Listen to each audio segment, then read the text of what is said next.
So guys, आज के session में अडानी पावर 166 ब्रेक डाउन कर दिया है।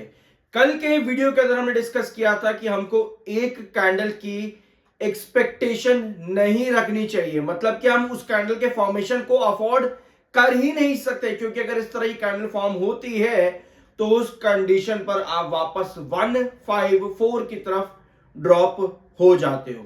अब आज वही कैंडल चार्ट पर बनी है अडानी पावर में। रीजन स्पेसिफिकली क्या है? क्या कोई नेगेटिव न्यूज है? नहीं, कोई नेगेटिव न्यूज नहीं है। क्या कोई पॉजिटिव न्यूज है?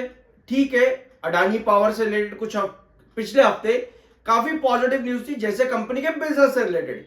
क्या कोई नेगेटिव न्यूज है? फिर से आते हैं, क्या कोई नेगेटिव न्यूज है अडानी ग्रुप पर? एक छोटी सी नेगेटिव न्यूज है, लेकिन उसके जो ऊपर स्टेटमेंट्स आए वो सब पॉजिटिव है, तो घबराने वाली चीजें कुछ नहीं है। फिर भैया गिरावट क्यों हो रही है? Chart, technicals, cup and handle complete करने के बाद में मार्केट एक्सपर्ट स्टिल बहुत ज्यादा बुलिश है। हमें सब चीजें इवैल्यूएट करनी चाहिए, क्योंकि भैया हवाबाजी करने से कि भैया 200, 240, 500 इतना हो जाएगा, कोई मतलब नहीं बनता जब तक आप सही तरीके से सब चीजों को इवैल्यूएट ना करो। We are NISM 7 certified, subscribe जरूर कर देना। शुरुआत करते हैं अडानी पावर की खबरों से। सबसे पहले आते हैं कल के वीडियो पे, छोटा क्लिप यहां पर देख लो एक बार। ये वाली कैंडल हमने कल के दिन डिस्कस करी थी कि इस कैंडल का बनना हम बिल्कुल अफोर्ड नहीं कर सकते, क्योंकि अगर ये कैंडल 159 को तोड़ देती है तो आपकी गिरावट 154 की तरफ आती है। अब ये कैंडल आज बनी है, ऑल दो आज का सेशन में 159 नहीं आया है, बट 166 ये वाला ट्रेंड आपका ब्रेक डाउन हो चुका है, और ये ट्रेंड आज के सेशन में दिख नहीं रहा है। अभी चार्ट पे आएंगे, सब समझेंगे यहां पर, लेकिन खबरों पे आओ पहले। मार्केट में आज के दिन गिरावट है। कल हमने क्या डिस्कस किया था? एक बार इस पे आओ, चार्ट पे आते एक बार फिर से। नहीं सॉरी, मैंने चार्ट शायद नहीं ले पाया हूं मैं। सेंसेक्स का चार्ट था, मार्केट का चार्ट था बेसिकली। कल हमने डिस्कस किया था कि मार्केट में दिन के आखिर में सेल ऑफ आ रहा है। ऑल दो गैप अप ओपनिंग दे रहा था मार्केट पिछले काफी कुछ सेशन से, बट दिन के आखिर में सेल ऑफ है।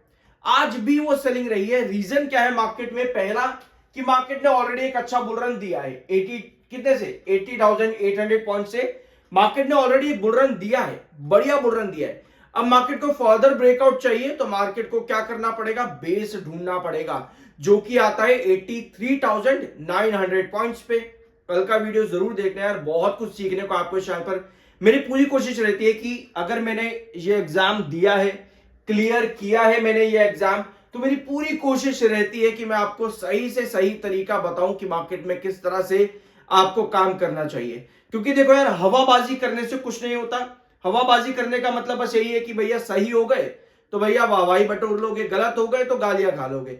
उस सब से कोई मतलब नहीं है। बेटर ये है कि तरीके से मार्केट में सीखो और तब काम करो। अब वापस आते हैं, खबरें हमारे पास ये है कि मार्केट को उम्मीद है फेडरल रेट कट आने की। दूसरा, 1 नवंबर से ट्रंप और शी जिनकी मीटिंग जो है वो होने वाली है, तो 1 नवंबर से ट्रंप ने कहा था कि चाइना के ऊपर टैरिफ बढ़ा देगा। अब इस पर मीटिंग होने जा रही, तो मार्केट में ये नेगेटिव न्यूज है अभी इस समय, और मार्केट बेसिकली एक बुल रन दे चुका है। तो मार्केट को एक बेस चाहिए टिकने के लिए, 83,900 वो सेंसस का बेस होना जरूरी है ताकि फर्दर ब्रेकआउट मिल सके। लेकिन यहां पर कुछ भी नेगेटिव होता है तो मार्केट फिर से वो 83,900 तोड़ देगा, जहां पर आपको फिर मार्केट में गिरावट देखने को मिल सकती है। सो मार्केट एक्सपर्ट्स काफी ज्यादा बुलिश हैं, जैसे कि सैमको का कहना है कि अडानी पावर में 230 से 240 तक के टारगेट देखने को मिल सकते हैं, और एसएल जो आपका होना चाहिए अडानी पावर में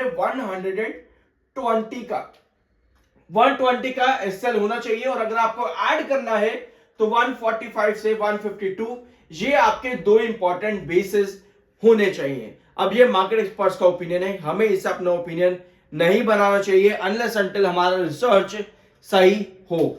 ठीक है, 30 अक्टूबर कंपनी अपने Q2 के नंबर्स देगी। प्री एनालिसिस ऑलरेडी चैनल पर अवेलेबल है।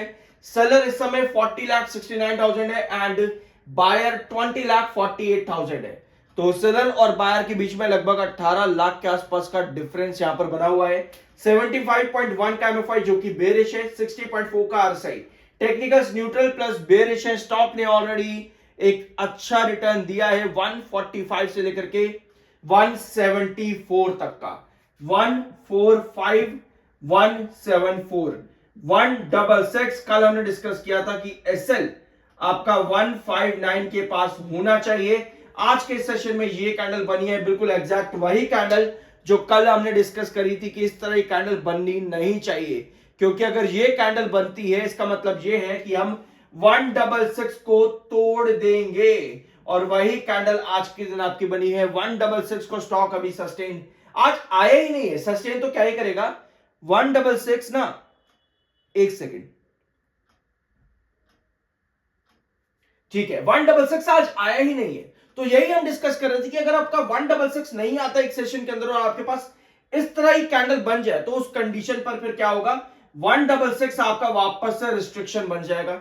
और कोई भी लेवल ऐसा जहां पर स्टॉक कंसोलिडेट करने की कोशिश कर रहा हो वो अचानक से आपका रिस्ट्रिक्शन बन जाए, उस कंडीशन पर आपके पास कुछ इस तरह की कैंडल्स का फॉर्मेशन जाता है जहां पर आपके पास गिरावट वापस आती है। और अगर 159 भी आपका ब्रेकडाउन हो जाए जो कि आपका एसएल है, तो उस कंडीशन पे 154 यही लेवल आपका वापस से आता है अडानी पावर में। तो खबरें नेगेटिव नहीं है, बट यस एक खबर आपकी थी जिस पर स्टेटमेंट्स मार्केट एक्सपर्ट्स की तरफ से, और मार्केट एक्सपर्ट्स तो नहीं बट यस एलआईसी ने स्टेटमेंट दिया है कि ऐसा कोई भी काम नहीं किया गया अडानी ग्रुप से ज्यादा, बल्कि हमारे जो इन्वेस्टमेंट है वो बाकी और कंपनीज के अंदर है। इसके साथ में ही सुप्रीम कोर्ट के एडवोकेट का भी एक कमेंट यहां पर आया इसी अपडेट पर।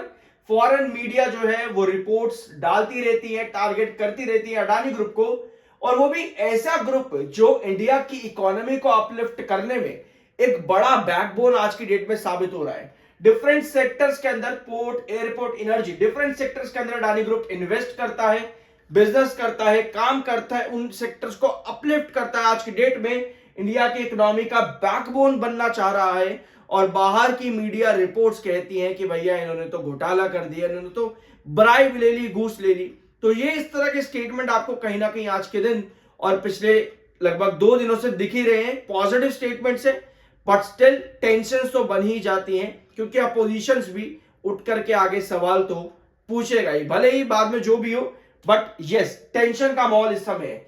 कप एंड हैंडल स्टॉक ने यहां पर क्रिएट करा, ब्रेकआउट भी दे दिया, सब चीजें यहां पर हो चुकी हैं। चार्ट पे वापस आते हैं, 159 अगर आपका ब्रेकडाउन होता है तो 154 आप वापस से आ जाते हो। तो हमें चाहिए कि भैया 166 पर बना रहे, क्योंकि हम अफोर्ड नहीं कर सकते कि 166 पर आपकी इस तरह की पोजीशन बने जहां पर आप वापस से ड्रॉप कर जाओ और 166 आपका रिस्ट्रिक्शन बन जाए, जिसके बाद आपको वापस से 154 पर आना पड़े। तो 166 पर हमें बने रहना जरूरी है ताकि आपका ये ब्रेकडाउन टूट सके। बाय सेल की कोई रिकमेंडेशन नहीं, वो आपकी मर्जी और ओपिनियन होना चाहिए। रिसर्च करते रहो, उसके बाद ही अपने डिसीजन लिया करो। सीखो तब जाकर के काम करो। स्कूल जाते थे, बचपन में पढ़ाई करते थे, तब एग्जाम देते थे, किसी और के भरोसे पेपर देने नहीं जाते थे। तो ये भी मार्केट है, यहां पर भी इसी तरह से काम करना चाहिए। सब्सक्राइब जरूर कर देना। मिलते हैं अगले वीडियो में।